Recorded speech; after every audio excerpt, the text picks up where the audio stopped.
Bəs yaxşı, bu qədər enerjini hardan alırsan? Yediyimə, içdiyimə fikir verirəm. Okey, mən deyə bilmərəm ki, tamamilə düzgün qidalanıram, amma pis vərdişlərim yoxdur. Zaman-zaman detokslarımı da edirəm.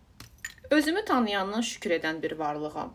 Bildiyiniz günün çıxmağından, havanın gözəl olmağından tut da, deyilən hər bir sözə şükür edirəm. Neqativdən uzaq dururam. Misal üçün, marketdə növbəmə belə girsələr, əsla səsimi çıxartmıram. Çünki mənim enerjim çox dəyərlidir. Onu ən yaxınlarıma sərf etməyə çalışıram.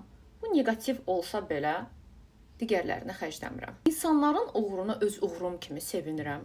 Əsla özümü kimlə isə müqayisə etmirəm. Amma bu köməyi də öz sərhədlərimi keçmədən edirəm. Həqiqətən ürəkdən edirəm. Həqiqətən insanlara xoş həyat arzu edirəm. Dünyada hər kəsə yetəcək qədər enerjinin olduğuna inanıram. İnsanların bir-birinə zəncirvari bağlı olduğuna inanıram. Sən yaxşı bir şey deyirsən, digər insan gedir, başqasına da yaxşı enerji ötürür. Və yaxşılıq edib də enerjinin sənə qayıtmaması mümkün deyil. Həyatımda xoşuma gəlmədiyim şeyləri dərhal çıxardıram. Bu həm insanlara, həm də əşyalara aiddir.